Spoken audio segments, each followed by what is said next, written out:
দেখো মোর বাড়ির অবস্থা। মোর বাড়িতে 88 বন্যা হইয়া গেছে।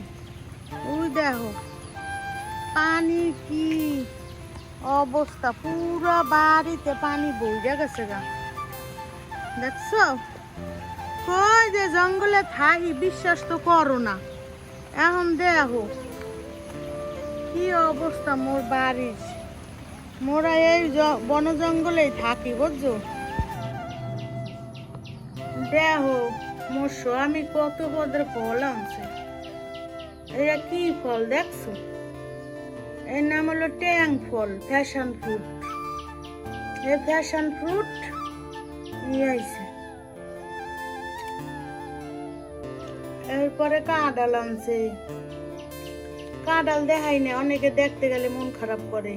কাঁঠাল অনেকের ভালোই লাগে না, মূলত মোর বুড়া বাড়াই পছন্দ করে না। এরপরে দেখাই না, এই দেখো ড্রাগন ফ্রুট, ট্যাং ফল। এরপরে দেখো কতগুলি কাঁচামরিচ, এককালে গাছের পিওর মানে ন্যাচারাল একদম সার সারা। এরপরে দেখো তরকারি আর তরকারি। কদি মোরা মা পু 3 জন মানুষ, এই তরকারি মোরা কবে খাইয়া শেষ করবো ক দেখি। 3-4 কেজির মতো খালি ভেন্ডি গাছে দেখো এককালে টাটকা। দেখছো কি পরিমাণ আনছে। কইলেও শুনে না বুঝছো। মগরে খাওয়াইতে খাওয়াইতে এককালে মার গিয়ে লাগবে। বুয়ারা বন্ধুরা, সংসার জীবন একটা মায়াজাল। এই মায়াজালে পড়লে সবাই সংসার করতে পারে না। সংসারে সুখ দুঃখ ভালো মন্দ মিলেই এর ভিতরেই আমাদের বেঁচে থাকতে হবে। আর সংসার যদি হয় সুখের, দুজনে মিলামিশে সংসার করতে পারি, তাহলে সেইখানে সুখের শেষ নেই।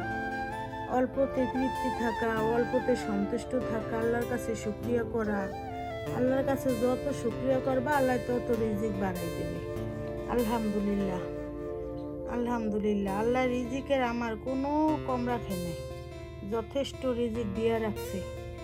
তাই আজ মুই ভেন্ডি ভাজা করমু, তোমরা দেখো কেমনে ভেন্ডি ভাজা করি।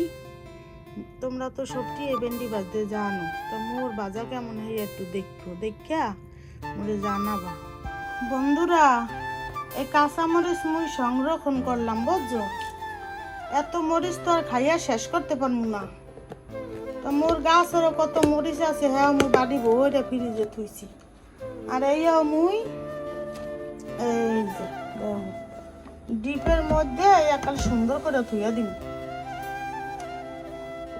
যে ডিব্বা করলাম ফ্রিজে থুইয়া দিন।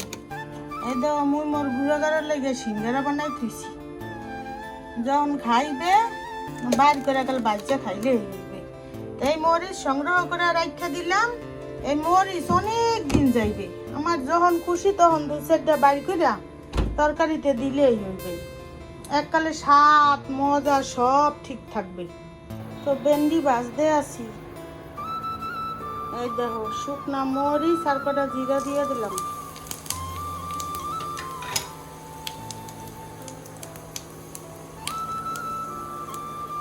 রসুন আর কাঁচামরিচ আর দিলাম কটা পেঁয়াজ।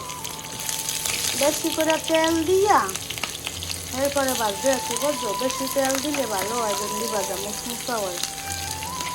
তো সংসার জীবনটা অন্যরকমের একটা জীবন। এই জীবনে দাম্পত্য জীবনে সুখী থাকার জন্য অল্পতে সুখিয়া, অল্পতে সন্তুষ্ট থাকতে পারলেই সংসার জীবনটা ভালো যায় বুঝছো। আল্লাহর রহমত হয়। অল্পতে খুশি থাকবা, স্বামীর উপার্জন অনুযায়ী খাওয়া দাওয়া যেরকম আনবে সেরকম খাবা, আল্লাহর কাছে শুকরিয়া করবা, আল্লাহ সংসারে বারাকা দান করবে। সংসার জীবনের সুখ শান্তি আল্লাহর হাতে। তারপরও নিজেকে অনেক কিছু চেষ্টা করার আছে। একটা জিনিস অপব্যয় না করে রাইখা অল্প আধটু করে সুন্দর করে খাওয়া, যেটা না করলেই নয়। যখন যেটা দরকার তখন সেটাই করবা। স্বামীর উপরে অযথা চাপ দেওয়া দরকার নেই। তাতে কষ্ট হয়। তার যদি কামাই থাকে সীমিত, তুমি যদি চাবো অনেক বেশি কিছু, তা তো হবে না বুয়ারা। তো আয় বুঝে ব্যয় করা, অসৎ সঙ্গ ত্যাগ করা, এগুলো জীবনে মাইনা চিনা চলতে হয়, তাইলে জীবনটা সুখের হয়। তা আমরা নারীরা সারাক্ষণ পরিশ্রম করি, হ্যাঁ, সংসারে কত কাজ করি, পুরুষেরা এগুলো মূল্যায়ন করেন। অনেক পুরুষ আছে বুঝেই না সংসারে আর কি কাজ, সংসার কি কাজ, এই খায় লয় রাঁধতে পারে ঘুমাই, কিন্তু কাজ যে কত তা তো তারা বোঝে না। আবার অনেক স্বামীরা আছে যথেষ্ট বুঝে, আর যে বুঝে না তাকে বুঝাইয়া বলতে হবে যে আমি তো দেখো সংসারে কাজ দেখা যায় না, সারাদিন এই করতে চাই, কিন্তু অনেকে বোঝে না। তো মন খারাপ করে কিছু নাই, যাদের স্বামীরা সুখ দুঃখ বুঝে না তারা বুঝায় নিবা। নারীরা পারেন এমন কোনো কাজ নেই, সব পারে ইনশাল্লাহ। তোমরাও একদিন জয়ী হবা। সুখে দুঃখে জীবন, সুখে দুঃখে মানুষ। তাই বুয়ারা, বন্ধুরা, মন খারাপ করো না। আমি এটা কাজের কথাই বলছি, এটা তোমরা মনের সাথে মিলাই দেখো। মাইনা সিনা চলতে হবে, বুঝে শুনে জীবন পার করতে হইব। আজ মোটা গেলে কালকে 2 দিন।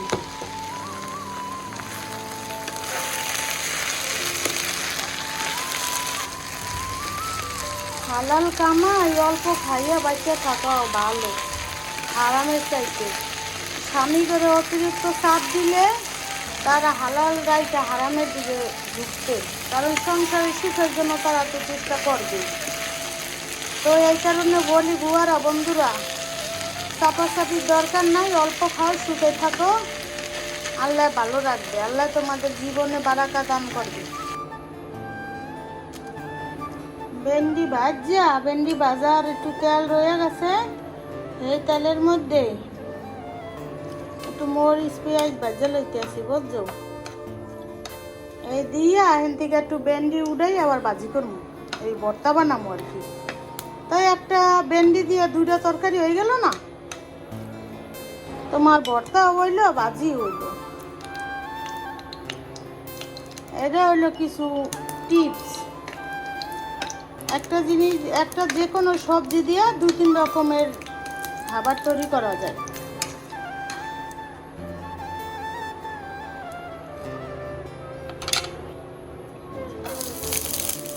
কিছু বাড়তি কাঁচামরিচ আর কি, এখনো বাড়তি হয় না, সেগুলো কিছু 2টা করে থালি দিয়ে দিচ্ছি, একটু রসুন দিলাম, এটা একটু ভাজবো, এটার সাথে আর কিছু পেঁয়াজ দিয়ে দিব, সুন্দর করে ভাজা। ওন থেকে একটু ভেন্ডি নিয়া শুকনো মরিচটা ডলা দিয়ে তাহলে সেই স্বাদের সরষের তেল দিয়ে ভাজতে আছি। আর তাহলে একটা আমি 2 চামচ দেবো, এই কিছু কি গুরুত্বপূর্ণ, এগুলো বুঝে শুনে খাইতে হয়। এই যে লাল লাল করে ভাজতে হেলাইলাম, এখানে মরিচ, পেঁয়াজ, রসুন, কাঁচামরিচ, শুকনো মরিচ সব মিলাইয়া একটু নুন দিয়ে এককালি ইচ্ছা মতন কষলা মশলাই একটু ভেন্ডি দিয়ে এবারে বানাম, তোমাকে দেয়া মানে। এই দেখো কি সুন্দর কইরা এককালে ডলিয়া লইছি, শুকনা মরিচ, কাঁচামরিচ, পেঁয়াজ, রসুন সব দিয়া। এখন এই যে ভাজা ভেন্ডি একটু ডালিয়া দিন, এ দিয়া তারপর ভাত খাওয়ান যাবে 1 প্লেট, বুঝছো? ভর্তা বানালে এমনিও তো ভেন্ডি ভাজাই করা লাগতো বা সিদ্ধ করা লাগতো, তা আমি রান্না করছি, মানে ভাজি করছি, হেন তো নেউডে কদ্দুরা দিয়া ভর্তা বানাইলে এলাম, এককালে জমনি স্বাদ হইছে। তো এই হইলো মোর ভর্তা ভেন্ডি, আর এই হয়েছে ভাজি। দাদারা, বুয়ারা, মোর যদি এই ভিডিও তোমাকে ভালো লাগে তা মোরে লাইক করবা, মোরে কমেন্ট করবা, মোর চ্যানেলটা সাবস্ক্রাইব করবা, করে মোর সাথে থাকবা, বুঝছো?